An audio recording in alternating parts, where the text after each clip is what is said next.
Assalamualaikum warahmatullahi wabarakatuh. Izin memperkenalkan diri, nama saya Dwi Niken Krisyanti Monita dari Pendidikan Biologi DAY 2018. Akan sedikit berbagi mengenai metode pembelajaran Discovery Learning. Menurut beberapa ahli, pengertian dari metode Discovery Learning ini yaitu metode yang mendorong siswa untuk mengajukan pertanyaan dan menarik kesimpulan dari prinsip-prinsip umum praktis, contohnya pengalaman. Sedangkan menurut Wilcox, dalam pembelajaran, dengan menemukan siswa didorong untuk belajar sebagian besar melalui ketertiban aktif mereka sendiri, dan konsep-konsep dan prinsip-prinsip, dan guru mendorong siswa untuk memikirkan pengalaman dan melakukan percobaan yang memungkinkan mereka untuk menemukan prinsip-prinsip untuk diri mereka sendiri. Sedangkan menurut Bell pada tahun 1978, belajar penemuan adalah belajar yang terjadi sebagian hasil dan siswa memanipulasi, membuat struktur dan mentransformasi informasi sedemikian sehingga ia menemukan informasi baru. Sehingga dapat dikatakan, model pembelajaran Discovery Learning adalah teori belajar yang didefinisikan sebagai proses pembelajaran yang terjadi bila pelajar tidak disajikan dan pelajaran dalam bentuk finalnya, tetapi diharapkan siswa juga mengorganisasi mata pelajaran itu sendiri. Model pembelajaran Discovery Learning memiliki beberapa sintak atau dapat dikatakan langkah kerja. Terdiri dari 6 buah langkah kerja yaitu pemberian rangsangan atau stimulation, yang kedua pernyataan atau identifikasi masalah, yang ketiga pengumpulan data, yang keempat pengolahan data, kelima pembuktian, dan keenam menarik kesimpulan. Implementasi atau dari sintak ini yaitu pemberian rangsang stimulation. Aktivitas guru yang dilakukan yaitu guru melakukan kegiatan pembelajaran dengan mengajukan pertanyaan seperti, perbedaan apa yang Anda ketahui mengenai tumbuhan dan hewan? Atau apa yang Anda ketahui tentang hewan? Dan juga guru dapat melakukan anjuran untuk membaca salah satu buku yang terkait dengan materi. Dapat juga menampilkan sebuah video pendek dan aktivitas belajar lainnya yang mengarahkan pada persiapan pemecahan masalah. Sedangkan aktivitas untuk peserta didik diantaranya itu peserta didik dihadapkan pada sesuatu yang menimbulkan kebingungan atau memicu mereka untuk berpikir, kemudian dilanjutkan untuk tidak memberi generalisasi agar timbul keinginan untuk menyelidiki sendiri. Kemudian juga stimulasi pada fase ini berfungsi untuk menyediakan kondisi interaksi belajar yang dapat mengembangkan dan membantu peserta didik dalam mengeksplorasi bahan. Yang kedua ada pernyataan atau identifikasi masalah. Aktivitas guru yang dapat dilakukan yaitu guru memberikan kesempatan kepada peserta didik untuk mengidentifikasi masalah sebanyak mungkin. Nah, masalah-masalah, agenda-agenda masalah yang relevan dengan bahan-bahan pelajaran. Kemudian salah satunya dipilih dan dirumuskan untuk bentuk hipotesis atau jawaban sementara atas pertanyaan dari masalah. Aktivitas peserta didik yang dapat dilakukan yaitu permasalahan yang dipilih itu selanjutnya harus dirumuskan dalam bentuk pertanyaan atau hipotesis, yakni pernyataan sebagai jawaban sementara atas pertanyaan yang diajukan.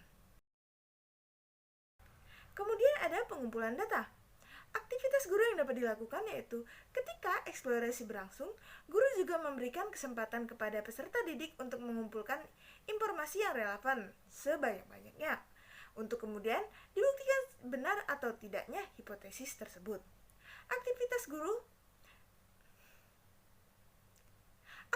peserta didik tahap ini berfungsi untuk menjawab pertanyaan-pertanyaan untuk pembuktian hipotesis yang sudah dibuat sebelumnya. Dengan demikian, peserta didik diberi kesempatan untuk mengumpulkan berbagai informasi yang relevan, membaca literatur, mengamati objek. Terus, selain itu juga dapat melakukan wawancara dengan narasumber.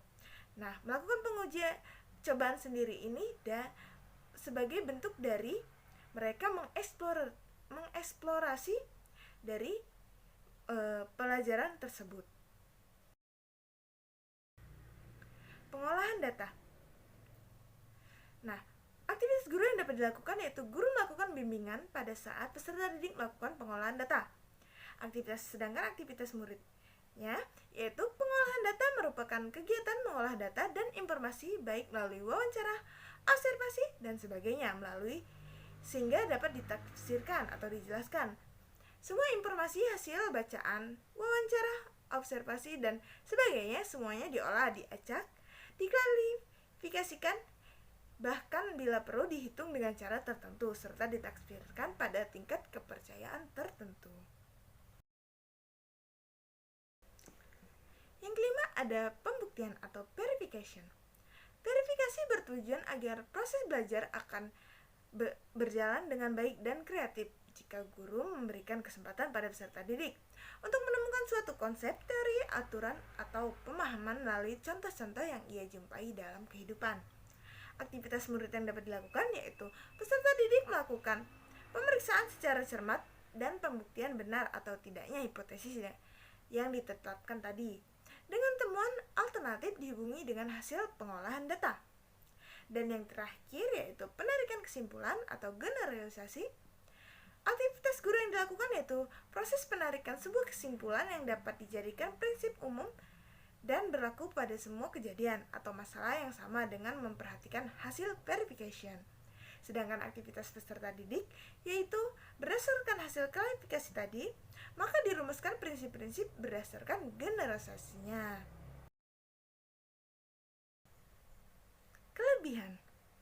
Nah, beberapa kelebihan dari metode discovery learning ini yaitu adalah mendukung partisipasi aktif pembelajaran dalam proses pembelajaran. Yang kedua adalah mengembangkan kemandirian dan otonomi pada diri pembelajar, menumbuhkan rasa ingin tahu pembelajar, memungkinkan perkembangan keterampilan belajar sepanjang hayat dari pembelajar, membuat pengalaman belajar menjadi lebih bersifat personal, mengembangkan kemandirian otonomi dari pelajar, membuat pembelajar memiliki motivasi yang tinggi karena memberikan kesempatan pada mereka untuk melakukan eksperimen dan menemukan suatu untuk diri mereka sendiri, dan yang terakhir adalah membangun pengetahuan berdasarkan pada pengetahuan awal yang telah dimiliki oleh pembelajar, sehingga mereka dapat memahami pemahaman yang lebih mendalam. Kekurangan dari metode discovery learning ini biasanya pembelajar yang lemah mempunyai kecenderungan untuk belajar di bawah standar yang diinginkan, dan guru seringkali gagal mendeteksi pembelajar semacam ini. Nah, biasanya mereka membutuhkan remedi atau pengulangan.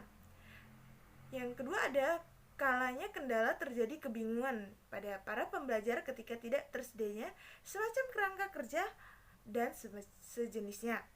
Dan yang terakhir adalah terbentuknya konsepsi karena mereka dituntut untuk melakukan pemikiran berdasarkan diri mereka sendiri, sehingga terjadinya tidak sinkronan antara apa yang diinginkan dan apa yang dibutuhkan.